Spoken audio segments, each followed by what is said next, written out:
Hi everybody, it's Stefan Molyneux from Freedomain Radio. Hope you're doing well. This is a companion piece at the end of America entitled The End of Europe. General mythology that is put forward that Europe went through an unfortunate recession starting in 2007-2008, but boy don't you know it, recovery is underway. Well, this is really not the case at all.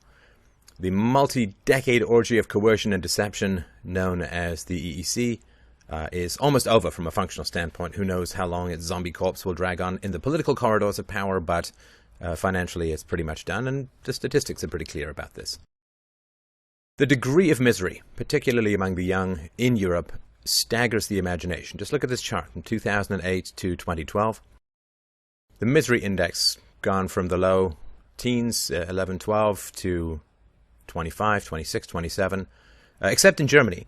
Germany, of course, is one of the great challenges of the EU, right? So the EU was basically a way for intemperate and profligate countries, Greece, to be able to gain access to the cheaper lending rates that were more appropriate to conservative and not hysterically spending countries like Germany.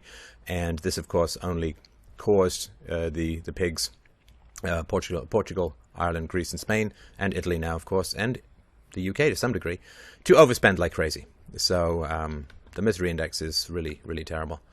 Eurobarometer survey from recent, 71% of the EU citizens consider the economic situation in the country poor. 100% of Greeks believe that the economy is in trouble. 99% of the population of Spain, 96% of the Irish, 93% of the Hungarians, 92% of the Italians. So everybody knows that it's a real mess. As always, it hits the most vulnerable in society. Youth unemployment across the EU is just astounding. I mean, it is in Greece, 40, 50 or more percent. Spain, Portugal, all hovering around 50 or 40%, and it's just wretched. Again, down to Germany. Germany had one of the great ministers of the economy in the post-Second World War period, which only goes to show you history is not a series of impersonal movements of large ideas. It is the individual actions of individual people that make the change in history, and a massive decentralization and desocialization of the German economy brought about by one of the great ministers of the economy that occurred in Europe and after the Second World War is one of the reasons why Germany has remained so productive. But of course it is being dragged down by all the lead weights of the hysterical Mediterranean countries. Youth unemployment is accelerating, not decelerating. So this is summer 11 to summer 2012.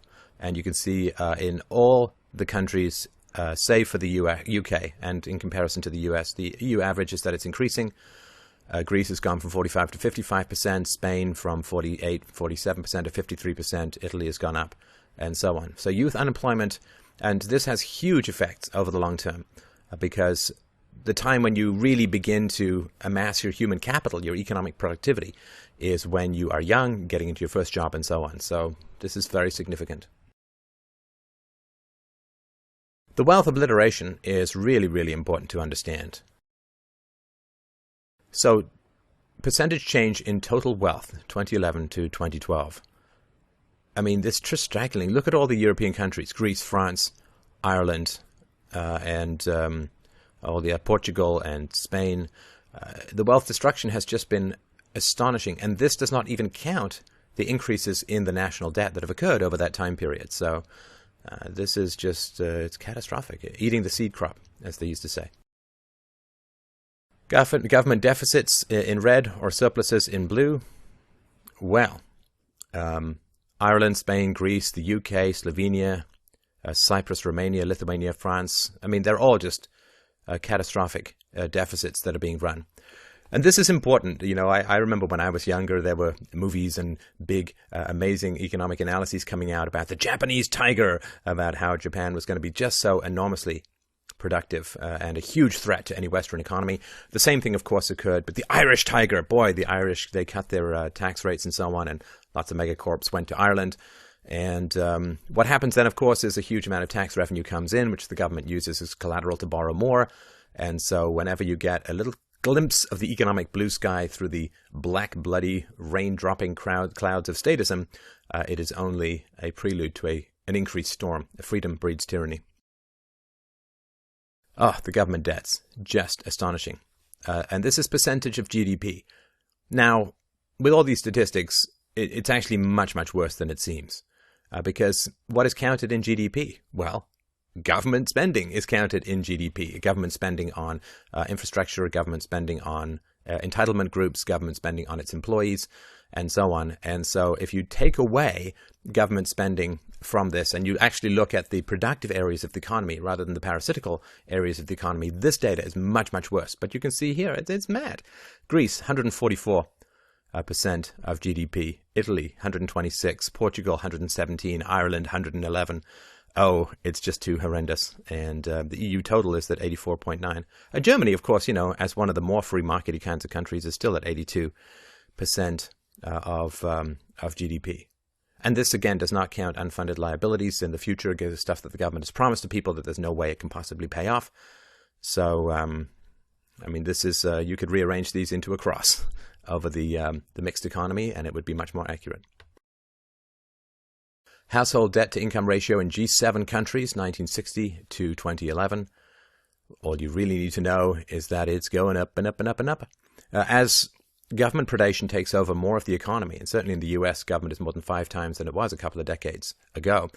As government predation takes over more of the economy and government printing of money to satisfy the endless gaping maws of special interest groups in democracies, as it increases, wages go down and opportunities go down and income goes down, of course.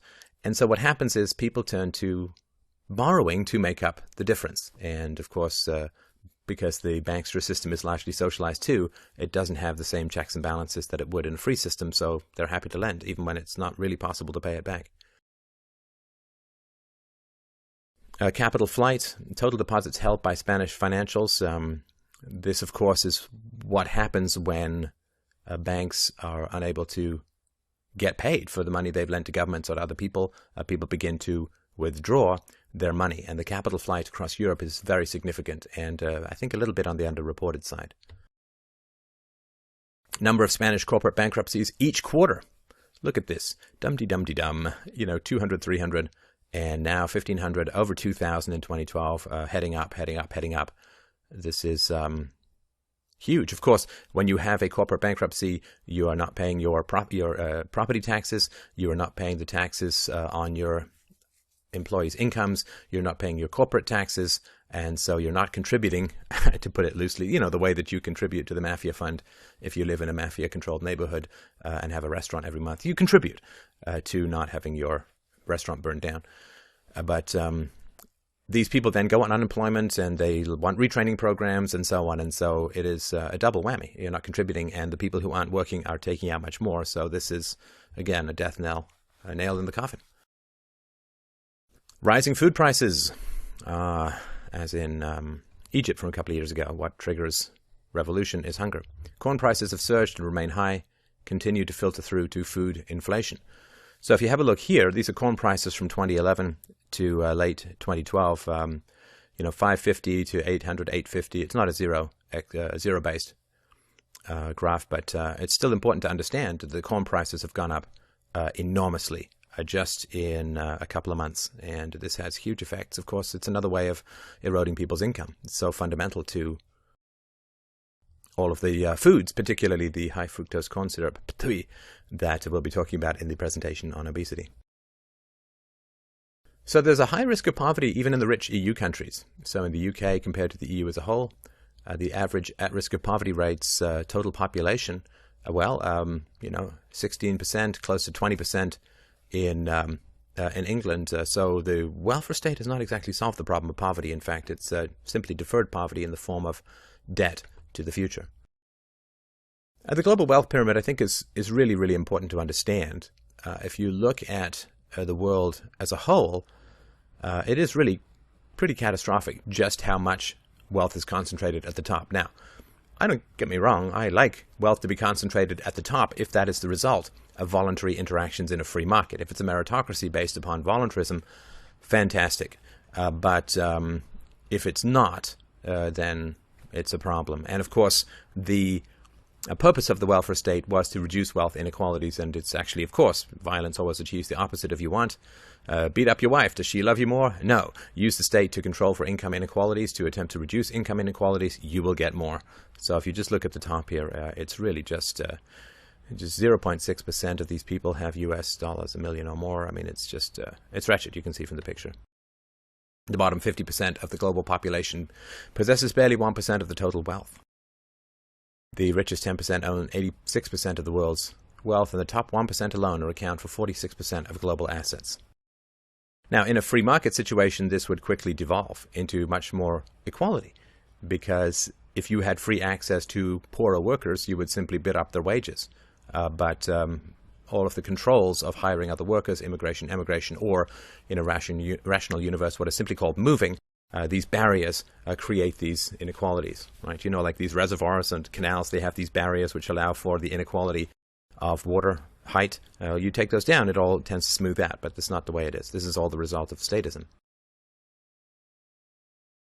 Real GDP growth rate by decade. This is really important to understand just how much energy and momentum has been taken out of the economy as the government has gotten larger and larger and larger.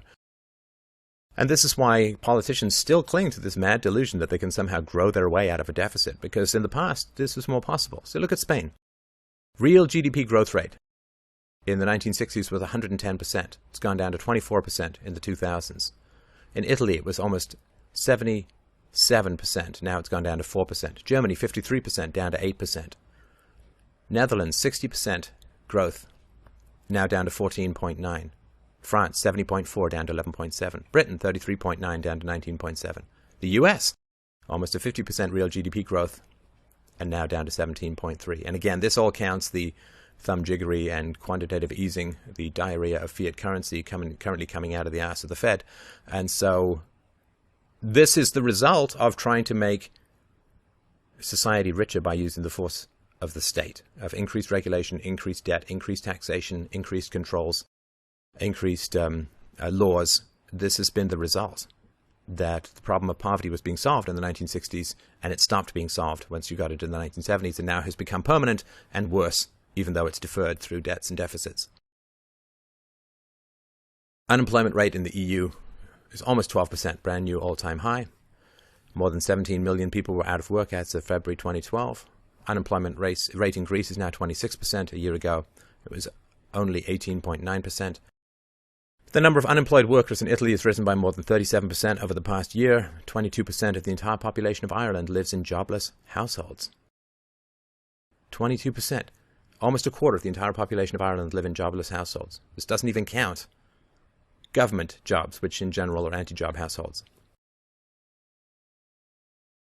The unemployment rate in France, now above 10%, has risen for 16 months in a row. Unemployment rate in Portugal, now up to 16.3% from 13.7% a year ago. Unemployment rate in Spain, 26.2%. It's already higher than the unemployment rate in the US, even during the worst of the Great Depression in the 1930s. And why are they unemployed? Because if they try to get jobs, they will be thrown in jail. If they try to work for whatever wage they want to in whatever field they can show competence in, for the most part, unless they show the correct licenses, paperwork, and unless they can pay all of the taxes, and unless they can work at the minimum wage and so on, they will get thrown in jail. I mean, there is the fiery sword of the state stands between the unemployed and productivity. And if you got rid of all those regulations and controls and that violence, those people would get a job tomorrow and the problem would be solved. But there are far too many people profiting from having that sword of the state between the unemployed and their rent-seeking profits. In Italy, the unemployment rate for workers under the age of 25 is 37.1%. These are not people in school. Youth unemployment rate in Portugal, over 35%. Unemployment rate for workers under the age of 25 in Spain is 56.5%. Under the age of 25 in Greece, 57.6%. All of these are record highs. Now, I'm telling you, society, you and I need to talk. Society as a whole, listen. If you can't give the young their goodies, they ain't going to obey your rules. This is how society ropes in and domesticates young people, particularly young men, is if you knuckle down and you put your nose to the grindstone and you do your work and you get up early and you go and get a job, then you're going to get into the middle class and have a nice lifestyle. If you can't offer young people goodies, then you can't bribe them into obeying society's rules. And this will become apparent very soon. So the jobs that have come back are pretty terrible. So among countries that use the euro, almost 4.3 million low-paid jobs have been gained since mid-2009, but the loss of mid-paid jobs has never stopped. 7.6 million disappeared from January 2008 through last June. In Germany, which is believed to be one of the best of the Eurozone countries in terms of economic productivity, 25% of the population have the so-called mini-jobs and earn less than 400 euros per month. The chance of getting a decent paying job is diminishing. Some 50% of all new employment contracts in the EU are temporary work contracts for workers aged 20 to 24. The proportion is 60%. Well, of course. So in France, of course, they made it very difficult to fire people, which means that nobody really wants to hire anyone. Great for everybody who has a job, except that they get the jobs of the people that would have been hired, and it's just a mess. In Greece, private sector salaries dropped to 22.5% in 2011.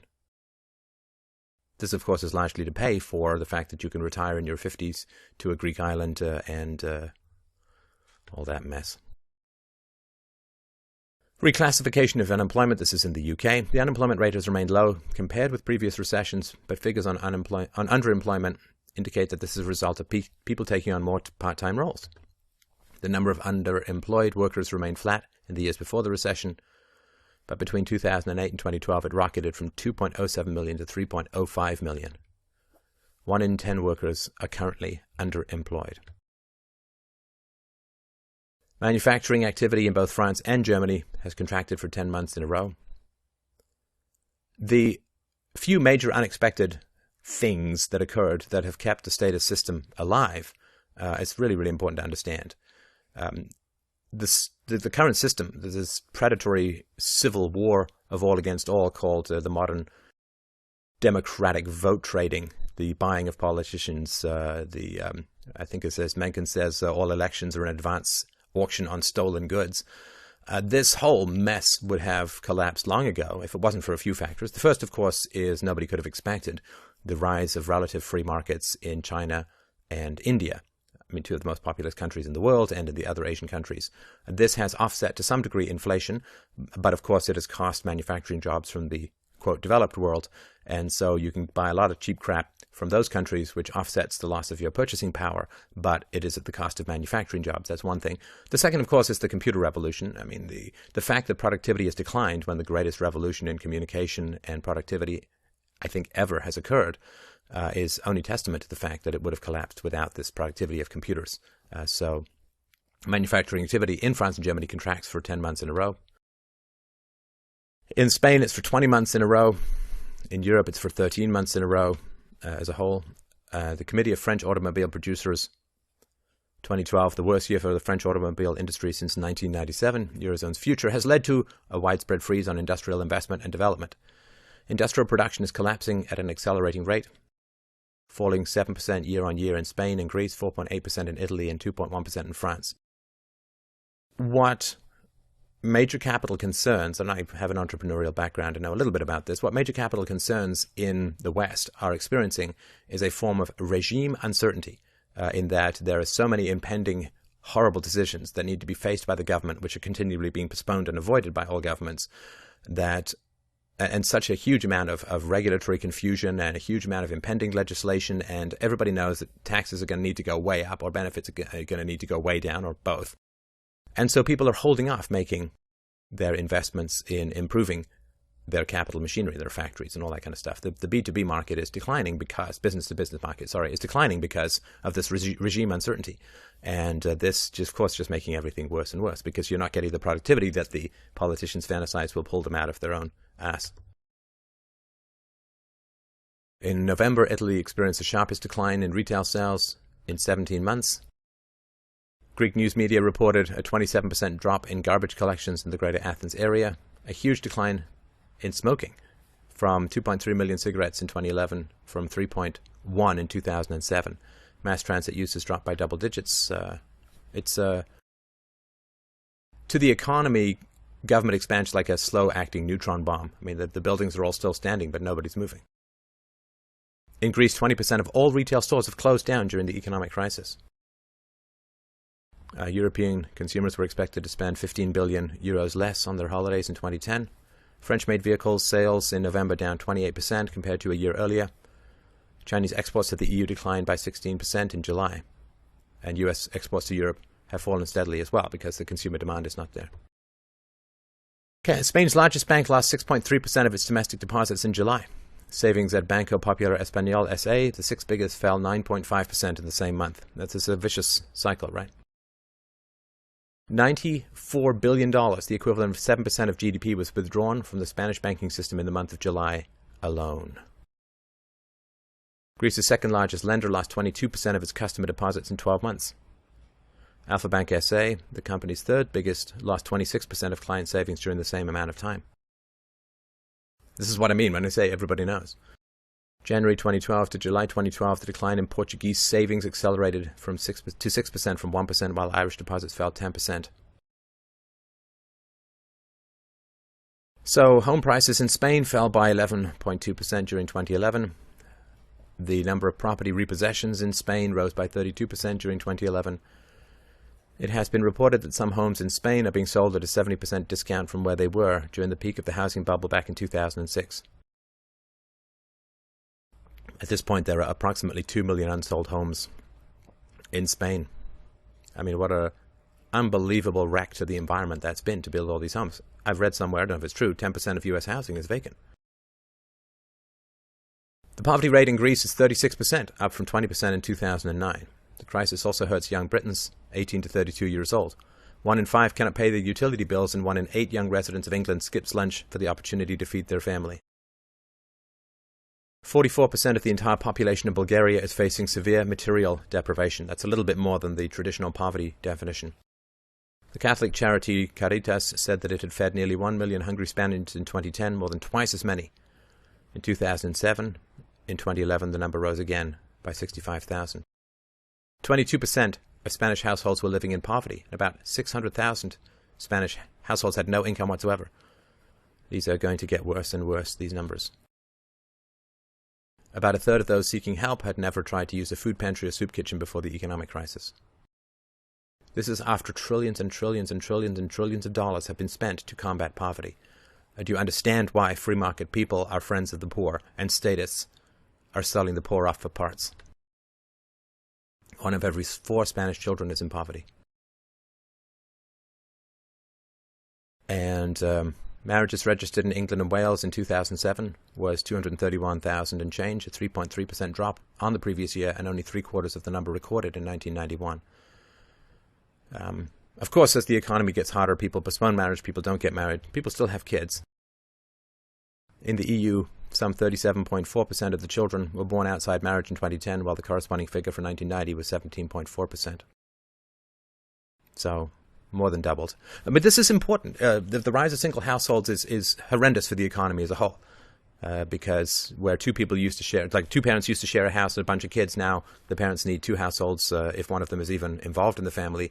Poverty and where the division of labor that occurs within the marital unit is not occurring, which makes for massive economic inefficiencies, huge growth in the state to take care of the needs of kids and of working moms and so on. So for the economy, the rise, like all the child poverty in the US would be wiped out if people got married at the same rate as they did in 1970. So the collapse of the family, and I don't mean the state marriage, I mean the traditional market-developed institution of marriage. It's catastrophic for the economy. You can see these numbers here. Divorce rate, of course, is increasing, and the marriage rate is declining, and from 1970 to 2009, you can see these numbers. So, as I mentioned, people are pulling out the magic fairy of debt in order to wave away the scary monster of state expansion and the decline in their purchasing power. In the UK, in England, 10% of the nation's 25 million households are under such extreme financial pressure they've been forced to default on household debts, including mortgage payments.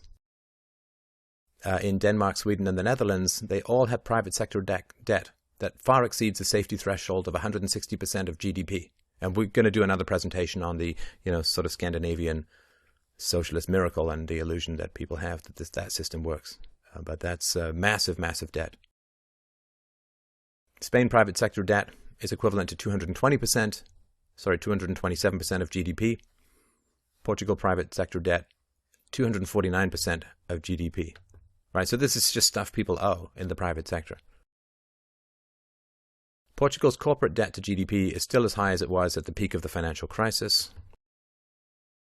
When you add up all forms of debt in Portugal, government, business, and consumer, the total is equivalent to approximately 360% of GDP. And does it really matter once you get up into those numbers? Between 2000 and 2012, aggregate debt rose by 81%. A rising population accounts for part of the increase, but debt per adult grew 45% for the entire period. So this is just over a decade. We are funding the inefficiencies of violence with predation on the future. This is absolutely unsustainable. It's unconscionable what we are handing to our children, and it's all as a result of us failing to tame the rise of state power and state violence. In Germany, the richest 1% of the population possesses 23% of all the wealth, and the richest 10th controls 60%. Half the population possesses just 2% of all wealth. You cannot get people to buy into a society that does not have a mechanism which shares wealth equally, and the best mechanism for sharing wealth equally is the free market, because back in the 1950s and the 1960s, income inequality was declining. When government came in to fix it, it got worse. Poverty in a free market is a vacuum for investment, because if there are people out there who are going to work for much less, you will tend to bid up their wages. I mean, all other things being equal. And so when you have the state interfering with that mechanism through a wide variety of things. And remember, of course, the government is educating all these people anyway. So if they come out of school with no economic value, that's on the government again. In 2011, almost 120 million, or 24.2% of the population in the EU27, were at risk of poverty or social exclusion. This is up from 23.4% in 2010. 80 million people, or almost 16.5% of the population, live below the poverty threshold in the EU. 20.2% of children under 16 years of age are poor in Europe. The poverty rate of persons aged between 16 and 24 years is, in average, 21.6% in Europe. In the Czech Republic, it's 12.6%, as in Austria. Some of the statism has been hardest to establish in the ex-communist countries for reasons that I'm sure are very obvious. In Greek, it's almost 30%, the poverty rate between people aged 16 to 24. 83% of teachers in the UK every day see hungry students. Over half these teachers say in the last couple of years the number of hungry school children has increased. 1 in 5 European 15-year-olds has poor reading skills, and 75 million Europeans have low qualifications, often lacking basic reading and writing skills. Thank you, public sector education. The Greek economy shrank 6% during 2012. It's been shrinking for 5 years in a row. The Greek economy has shrunk by more than 7% this year, will contract by another 4.5% in 2013. Greek economy has contracted by about 20% since 2008. After 7 recent tax increases, gasoline costs about $8.20 a gallon in Greece. Economies facing 20% or greater youth unemployment run the risk of long-term GDP loss of 0.5 to 1% per year. This is a combination of social welfare costs, emigration, contraction of the tax base, state pension contribution gaps, and loss of productive capacity. Starve the young, kill the future. Rise in government debt 2007 to 2012. I'm not going to read all these off. I'm going to pause the video. Well, you can pause the video if you want. But just a few examples. In 2007, debt to GDP in UK, 43%. 2012, 85%. Spain, under 40%, almost 70% in 5 years. Ireland, 24% to 106%. Just astounding. Greece, 106% to 170% in 5 years. So,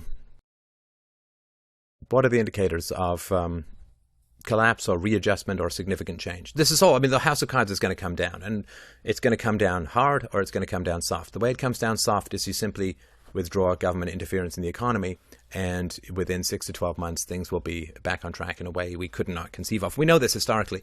There was a worse crash in 1920 than there was in 1929, but the government didn't do anything, and within a year to 18 months, all was better.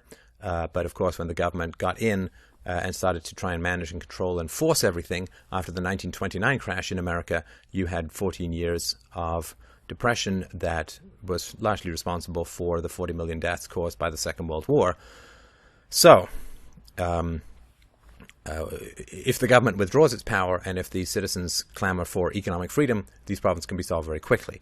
Which is much more likely, all the intellectual classes bay out and cry out in their werewolf hysterical state teat-sucking academic voices for government controls, this will go on forever, just as it has in Japan. On Monday, 3rd September 2012, the Spanish banking giant Bankia was getting an emergency cash injection of between 4 and 5 billion euros. Ford has configured its computer system so they will be able to immediately handle a new Greek currency.